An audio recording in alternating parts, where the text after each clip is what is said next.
Olá, bem-vindo ao Café com Investidor, ou melhor, Café com Investidora.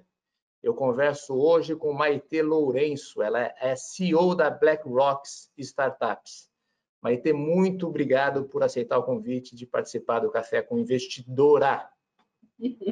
Ralf, o prazer é meu, obrigada pela oportunidade e com certeza vamos trocar muito. Legal, Maitê. Vamos começar você me contando o que é a BlackRock Startups. Sim, BlackRock Startups é um hub de inovação voltado para o empreendedorismo tecnológico, trazendo uma perspectiva de valorização da população negra, né? Então, nós somos 51% dos microempreendedores no Brasil e a gente não está, né, sendo representado dentro do ecossistema de startups. Então, BlackRock cria toda uma estrutura que também é aceleração, festival de inovação, capacitações e desenvolvimento de ações. A gente tem a parte aí de estudos e pesquisa sendo desenvolvido também, trazendo toda uma perspectiva para cada vez mais fazer com que a criatividade e a inovação perpasse também pela maioria da população, que é a população brasileira, que é a população negra, na verdade. Então, a gente cria toda uma estrutura para que cada vez mais a gente tenha o desenvolvimento econômico pensado e desenvolvido também por empreendedores tecnológicos negros. E como surgiu a BlackRock?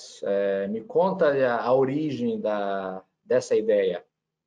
Sim, eu já era empreendedora, então eu sou fundadora, né, do BlackRock. Então, olhar para o ecossistema de startup foi uma forma que eu vi para automatizar o processo de e-commerce que eu tinha. Eu venho da área de RH, então era o e-commerce de gestão de carreira.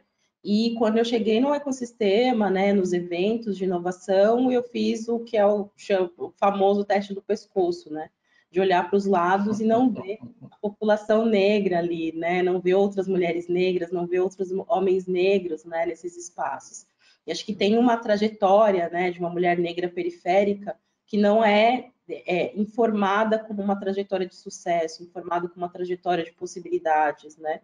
E que isso interfere totalmente na hora que eu vou olhar para o meu negócio, né? A negociação que eu faço, o processo de desenvolvimento de tudo isso e o alcance, principalmente. Então, eu percebi que network é uma forma, né, muito importante de desenvolver uma estrutura de um negócio, né? Sem você ter advisor, sem você ter possibilidades de negociar com investidores, fica muito difícil de você crescer o seu negócio.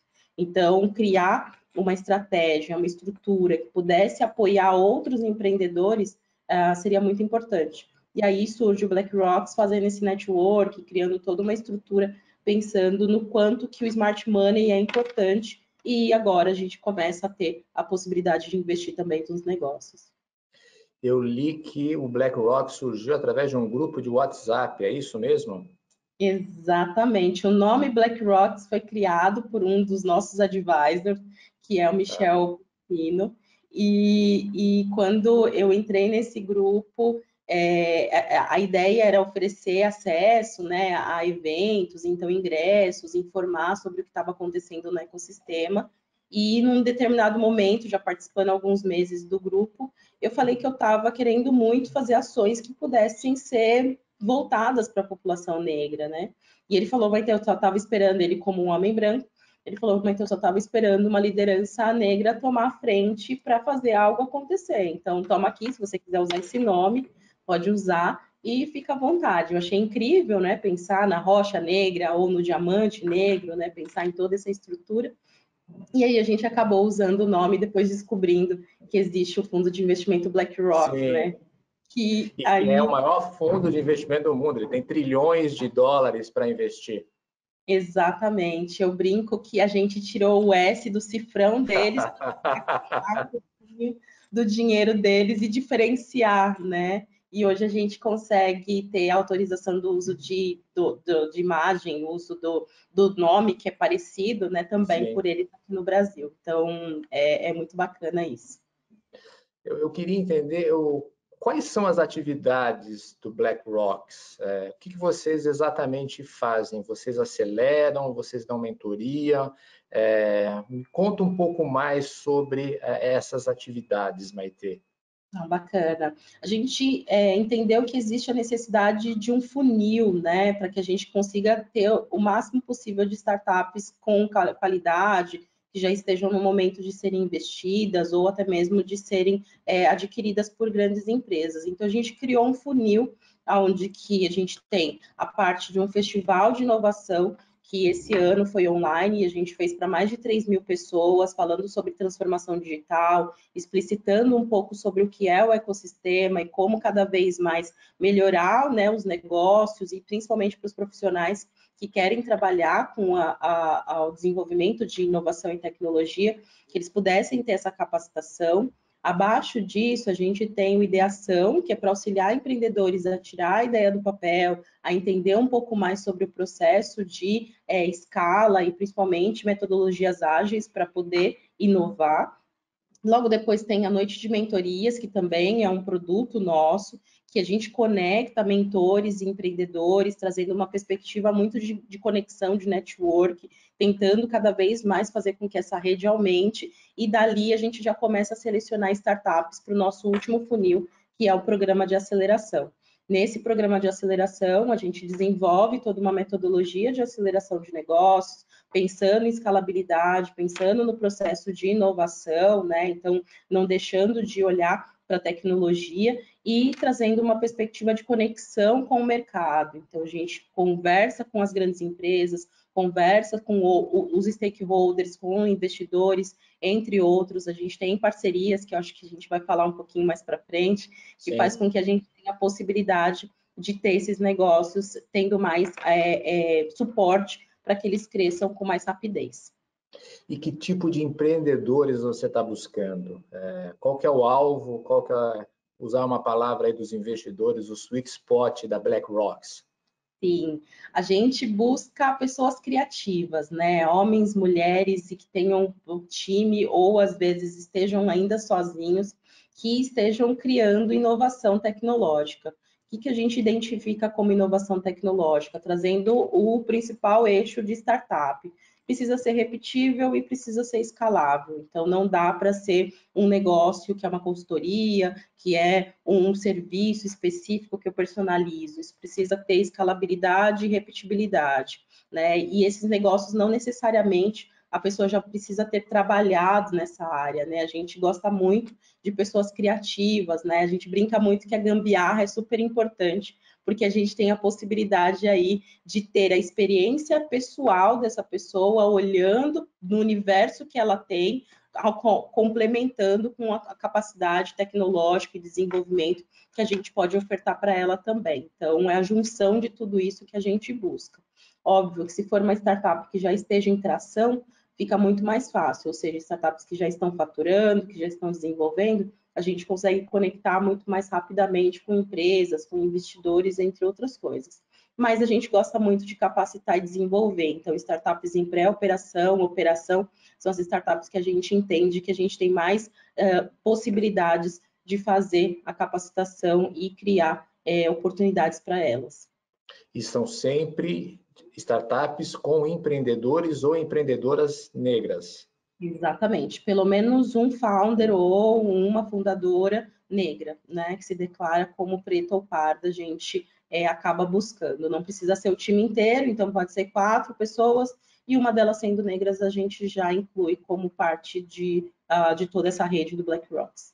E qual que é o seu objetivo nesse processo de aceleração? É preparar essa startup para o mercado ou preparar essa startup para receber o seu primeiro investimento institucional?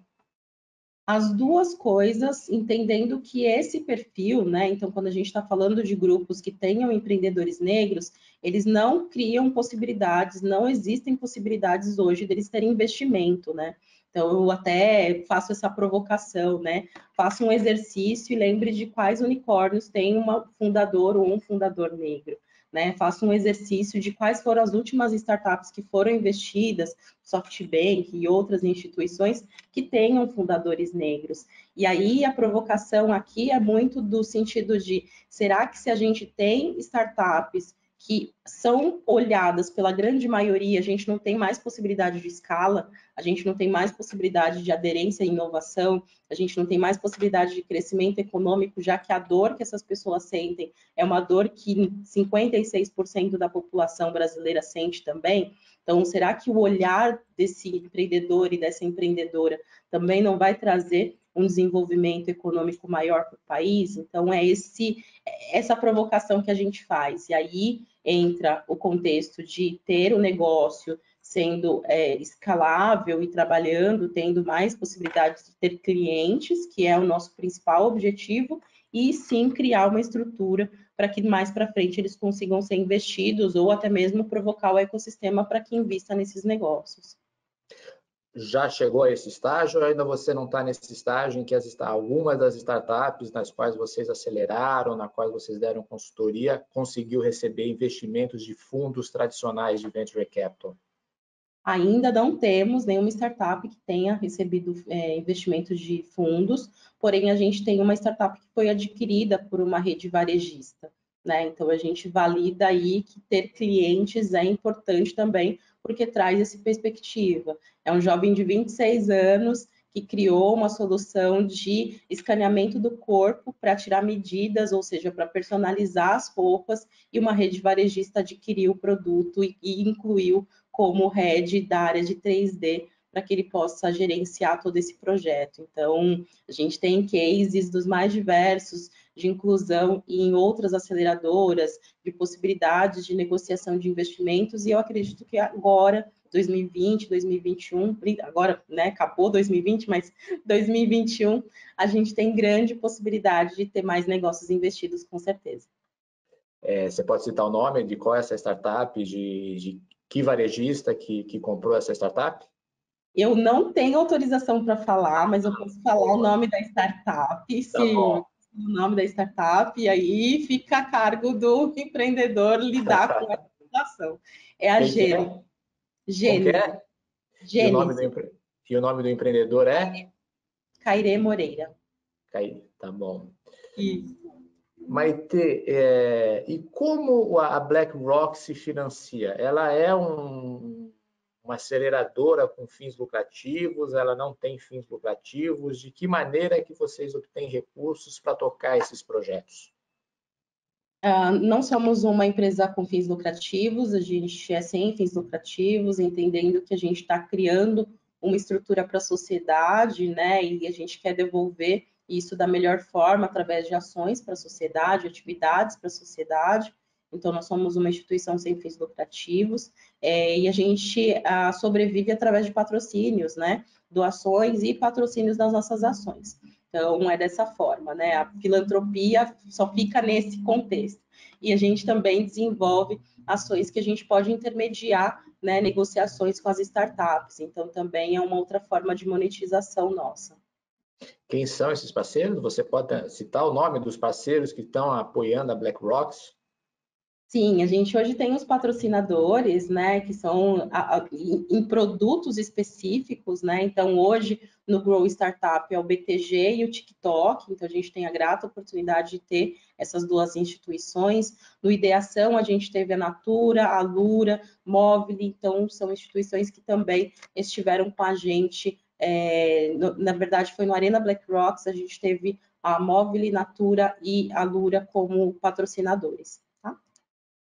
E você comentou esse projeto de aceleração do Grow Startup. Me parece que é um projeto que vocês têm junto com o BTG Pactual, que vocês fizeram uma seleção de startups e essas startups vão ser aceleradas. Fala um pouquinho mais sobre esse projeto, como que foi o processo de seleção, comenta sobre algumas startups que estão nesse projeto. Legal. A gente criou uma estrutura de 2 anos para acelerar negócios, né, até 24 negócios, onde o BTG é um dos principais, né, apoiadores, junto com o TikTok agora, que também entrou no mês passado, para fechar, né, para finalizar o nosso ano e iniciar 2021 já tendo esses apoiadores até 2022. Nesse programa de aceleração, a gente buscou startups em pré-operação e operação. A gente teve mais de 160 inscrições. Dessas 160 inscrições, a gente selecionou 14 negócios para final e ficamos com 10 negócios dentro que estão com o perfil no processo que a gente definiu. Que aí são negócios em pré-operação, que tenham pelo menos uma pessoa negra como fundador e que seja repetível e escalável, né? Dentro dessa tese também, a gente tem uma obrigação, que eu gosto muito de colocar isso como uma obrigação, que é ter 20% de mulheres liderando, né, as empresas, então mulheres negras liderando. A gente conseguiu também bater essa meta e hoje a gente tem essas 10 startups, que são startups de games, blockchain, startups na área de construção civil, na área de seguros, na área de software, criação de software e de hardware, na área de SaaS. Então, a gente tem diversas startups, são 10 startups que estão em várias verticais. Qual vai ser o programa? Elas vão ser aceleradas pela BlackRock e pelo programa Boost Lab do BTG, é isso? Isso, elas vão aceleradas pelo Grow Startup, que é nosso programa de aceleração. Tem o apoio, né, do BTG e, como consequência, o Boost Lab também está bem próximo. A gente vai acionar, tem possibilidade de ter contato direto com o programa de aceleração do BTG. Ô, Maite, vamos falar um pouquinho do ecossistema de empreendedorismo brasileiro. Podemos falar de uma maneira geral do ecossistema global, porque quando você olha esse ecossistema, você, principalmente num setor como o setor de tecnologia, você tem poucas mulheres como fundadoras. Se eu não me engano, o dado global, que é muito perto dos brasileiros, acho que é 2% de mulheres que são fundadoras de startups.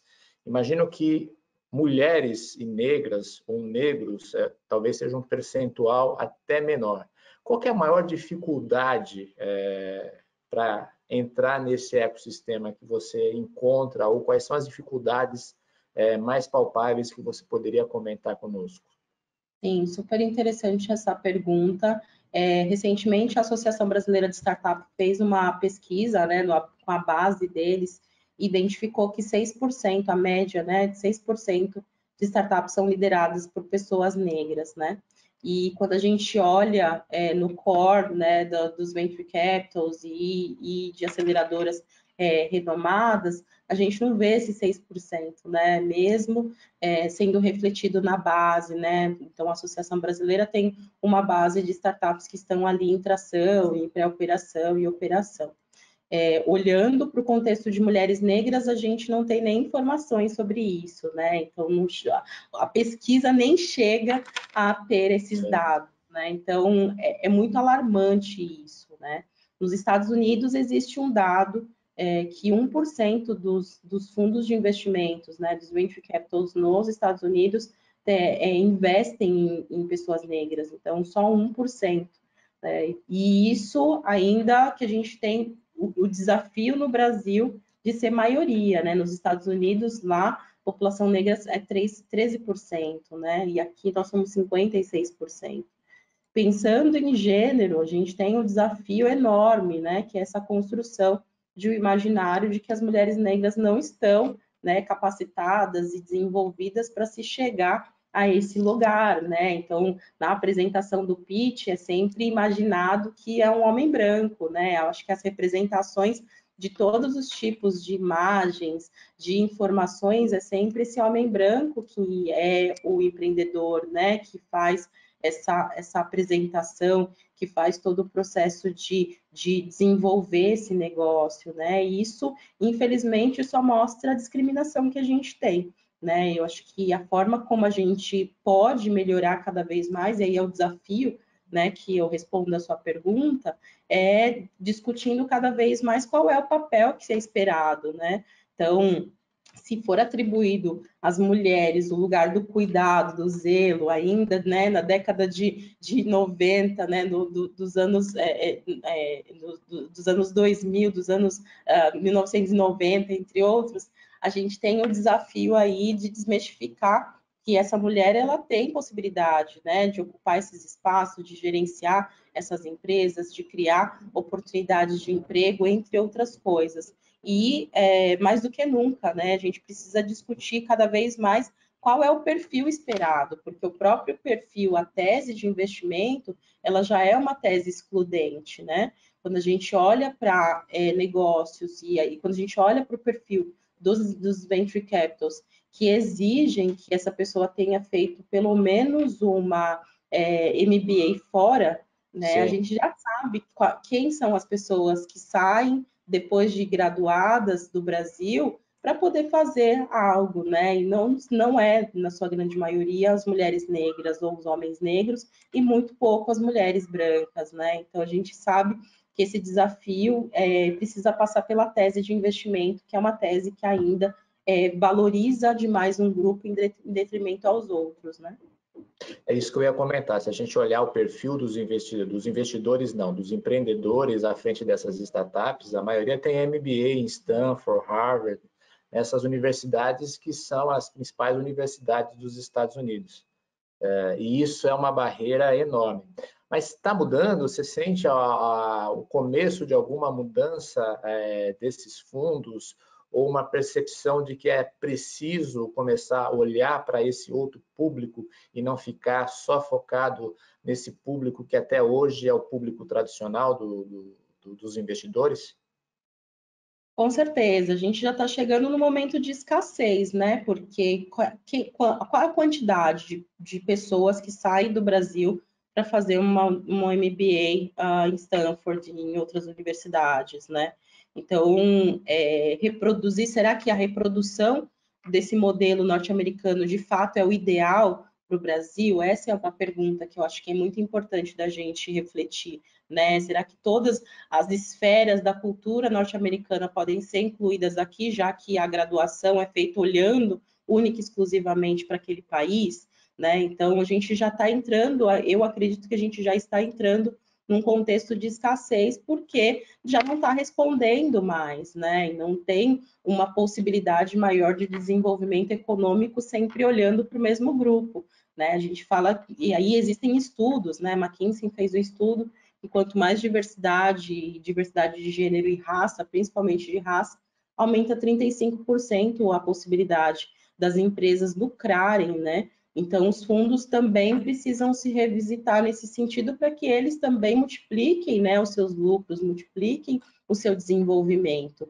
E pensando nesse contexto, a gente está vendo cada vez mais as startups que estão aí na crista da onda sendo criticadas pelo fato de não terem diversidade, que seja no seu core de liderança, que seja na sua própria atuação, e isso vai reverberar também na exigência que os fundos precisam ter para que não aconteça isso. O público, né, o consumidor está exigindo cada vez mais essa representação. Então, diferente do que é comum, né, que é top-down, o que está acontecendo hoje é de baixo para cima, né? Então, as pessoas estão exigindo cada vez mais essa representação, estão consumindo de empresas que elas acreditam que têm um valor, que têm um propósito, e isso também tem que chegar até os venture capitals, né? Para que cada vez mais consiga, no final do dia, lucrar e desenvolver o país e desenvolver a economia como um todo.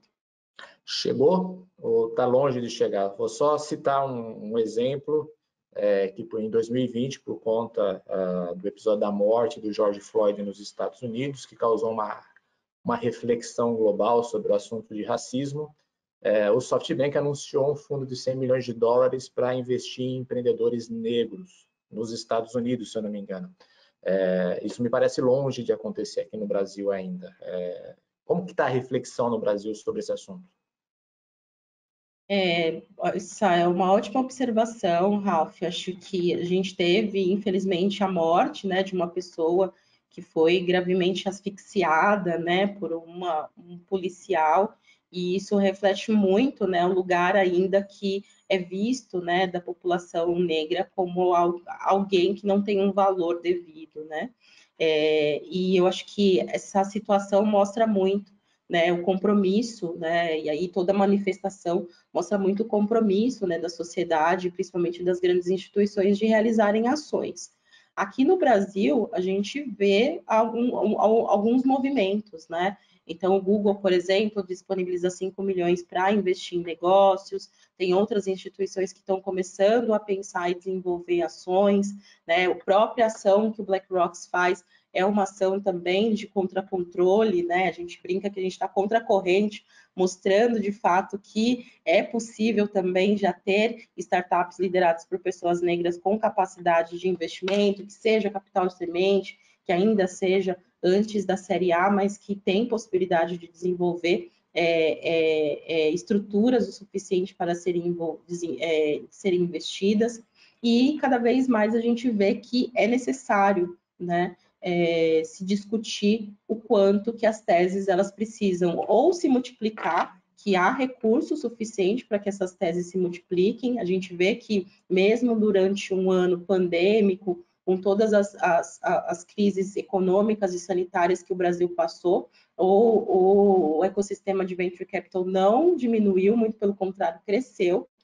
Os investimentos não aconteceram com o que era esperado, então, com isso, há a possibilidade de diversificar esses fundos, de fazer fundos de ações afirmativas, de pensar em ações que possam agregar valor para outras populações e não só a que sempre é vista, e há grande necessidade de inovação para que a gente saia desse momento econômico, que é um momento econômico bem ruim para o país.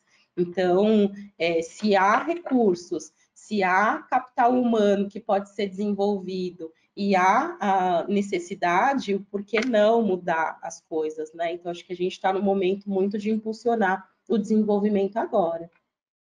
Um outro assunto que eu queria conversar contigo, Maite, é sobre meritocracia.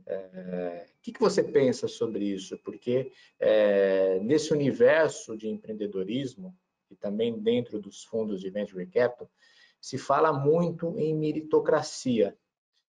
Mas eu penso que, de repente, meritocracia é para pessoas que começam a jornada de pontos completamente diferentes. Será que faz sentido? Sim, essa expressão ela foi criada justamente como uma crítica, né, ao que as pessoas imaginam que seja um desenvolvimento único, né? Então, meritocracia, na verdade, deveria ser uma palavra pejorativa e utilizam como algo que é positivo. E, na verdade, não é. Né? Então, quando a gente fala de meritocracia, a gente está falando dessa desigualdade, né, de oportunidades para pessoas, né? E aí a gente pode incluir desde a pessoa periférica, que demora 2 horas para poder chegar nos grandes centros, pois aqui um outro grupo pode usar os patinetes e essa pessoa periférica não utiliza os patinetes porque o local não ainda permite, né, que seja utilizado esse tipo de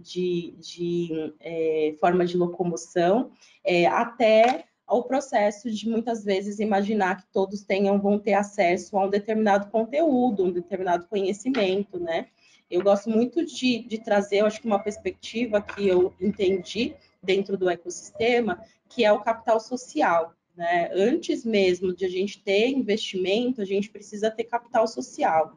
O que é esse capital social? É conhecer pessoas do meio, é poder validar e entender sobre o processo, entender quais são as palavras, as expressões, a forma de apresentação, entender o que é um pitch, por exemplo. E isso eu necessito de capital social para que eu possa ter esse conhecimento. Ok, é só eu procurar na internet pitch, mas para eu saber que pitch significa isso, eu tenho que ter alguém que me fale o que isso significa, o que é, para que eu possa buscar. Ou seja, muitas vezes esse capital social, ele não alcança, né, muitas pessoas. E quando a gente fala de meritocracia, a gente está falando justamente dessa desigualdade, afirmando que para a gente é importante essa desigualdade, porque é essa desigualdade que faz chegar ao perfil que a gente tem interesse. Então, eu vejo isso como um problema, um grande problema, a gente afirmar e ver instituições afirmando que usam da meritocracia para poder ter um perfil específico de profissionais, né? E aí, só para finalizar a minha fala, homens brancos têm 60% a mais de chance de conseguir uma colocação do que um homem negro na mesma posição, com a mesma experiência, com a mesma oportunidade. Então, que meritocracia é essa que eu só comungo com homens brancos, né? Ou seja, se eu tenho uma pessoa negra que tem 40% a mais de capacidade, eu permaneço com um homem branco que tem 20% a mais, só por isso tem 20% a mais de oportunidade de estar nesses espaços. Então, como a gente comunga com isso, né? Por que que a gente faz isso? Acho que a pergunta aqui é muito essa, né? Como a gente afirma essa meritocracia sabendo que as desigualdades fazem com que cada vez mais todo mundo perca, né? Então, não faz muito sentido. Maite, vamos falar um pouquinho da sua trajetória agora. Se eu não me engano, você é psicóloga de formação. Sim, exatamente, eu sou psicóloga. Me conta um pouquinho dessa história. Você foi estudar também com uma idade um pouco mais avançada do que tradicionalmente as pessoas entram numa universidade. Exatamente. Eu brinco que não fui eu que escolhi a psicologia, foi a psicologia que me escolheu. Eu sou bolsista do ProUni, então sou cotista, né? E também cotista racial. E eu tinha a opção, isso foi com 24 anos, e eu tinha a opção de escolher 5 cursos, né? Ser selecionada para ter oportunidade de ser avaliada em 5 cursos. E eu acabei colocando 4 relações públicas e 1 psicologia, né? E eu acabei entrando na psicologia. Então, eu brinco que não fui eu que escolhi a psicologia que me escolheu, né? E eu quis muito, por mais que eu tivesse tido a maioria de interesse em relações públicas, eu quis muito experimentar essa oportunidade e me identifiquei demais. Me identifiquei porque é uma área que tem essa multiplicidade, então pode-se trabalhar com RH, pode-se trabalhar com clínica, pode-se trabalhar no esporte e N outras áreas, né, que são, conforme vai se demandando, onde existem pessoas, se demanda da psicologia atuação, e olhar para o ecossistema de startup hoje e não perceber que a psicologia está envolvida em todo o tempo é quase impossível de imaginar que a atuação da psicóloga não tenha também uma função, né? E eu me vejo como uma conectora, né? Então, eu me vejo olhando capacidade de pessoas e fazendo essas conexões. Então, acho que é muito importante isso. E na minha atuação profissional, eu já atuei durante 12 anos na área de RH, de gestão de pessoas. Eu criei um e-commerce de gestão de carreira, como eu tinha falado anteriormente, que foi o motivo que me fez chegar até o ecossistema de startup. Então, a atuação hoje ainda exige bastante da psicologia no dia a dia. Você exerceu a profissão, então, durante muitos anos?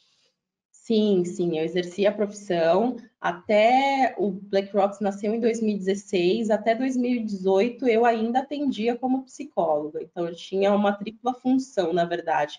2017 eu abro mão do e-commerce e 2018 eu paro de atender para ficar focada diretamente no BlackRock. Você tentou ser uma jogadora de futebol também? Você está sabendo bastante coisa, hein, Paulo? Eu pesquisei um pouquinho sobre você antes de conversar. Sim, com 13 anos eu descobri que eu gostava muito de jogos coletivos. E com 13 anos eu comecei a jogar, eu jogava futsal. Eu cheguei a fazer peneira na portuguesa, na época, isso foi em 2000. Na época, a portuguesa, todas as jogadoras, a grande maioria das jogadoras que jogavam na portuguesa, jogavam na seleção brasileira, o técnico era da seleção brasileira, e eu cheguei a jogar com a Formiga, né, com a maravilhosa. Grande Formiga, uma das grandes atletas do futebol feminino. Exatamente. E tem uma cena icônica com ela, que ela tocou para mim, para eu finalizar a bola, e eu fiquei super, né, feliz e errei o chute.